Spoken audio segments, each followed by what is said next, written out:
Ooh, there, oh, big fish there. Oh boy, did he sock that. Here he comes. Oh man. Man, oh man, did he sock that sucker. Man, here comes again. Look at him, look at him. That's a big fish, boy. Ooh. He's got a mouth full of crankbait. Like that clack and crank, don't you, baby? Ooh, you got one hook through the trailer hook. And one set of trebles sitting in this baby. Come here, come here, come here, come here, come here. Ah, look at that baby, huh? Ah. You know, whenever I get a chance, I love getting out of the office for fun for me and going fishing these small little lakes that are scattered all over the country wherever I'm at. Little body of water like this, some cases they're pits, some cases they're ponds, little natural lakes like this, small rivers, bodies of water that bass don't get a lot of pressure in. And these bodies of water usually grow some really, really big fish. The key to catching these fish in these little lakes like this is understanding the forage.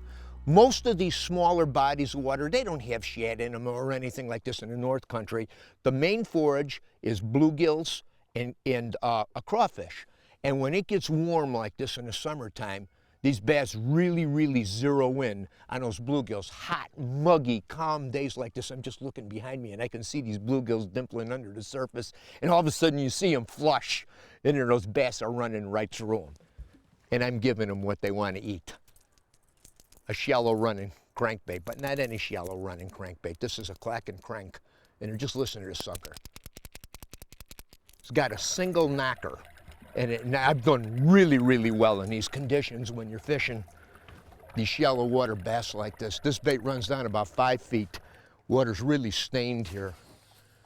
You know, so it gets their attention. They're already kind of interested in feeding. You know, the fish are really high in the water column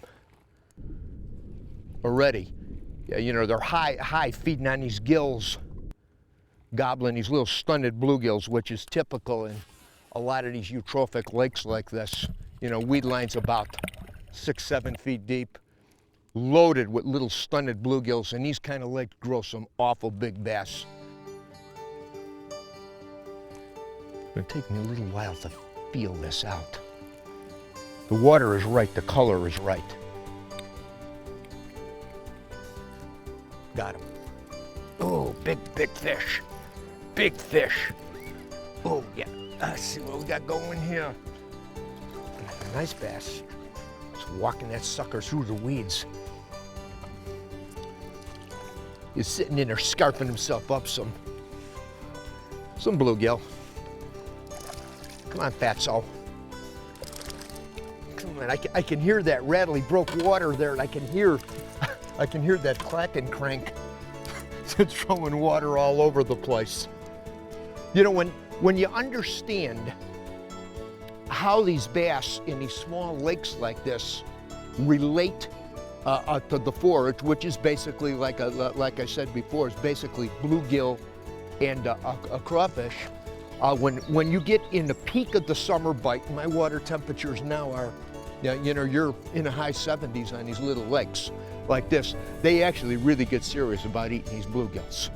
And the positioning of these bluegills is key. On these warm days like this, they come real high out of the weeds in the water column, and that's when cranking a bait like this clack and crank, and usually you're on stained water, these eutrophic lakes, so that thunk, thunk, thunk, thunk, thunk, it really gets their attention.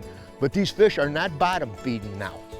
You know, they're feeding real high. They're up right under those bluegills. They're 2, 3, 4, 5 feet under the surface, around the edge of the weeds and slightly in them.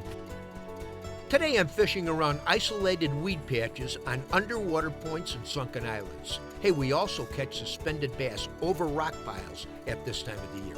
The bluegills are feeding on tons of microscopic organisms that are suspended high in the water column. The bass are following the movements of the bluegill. Interestingly, warm, stable weather and light winds really make this bite happen.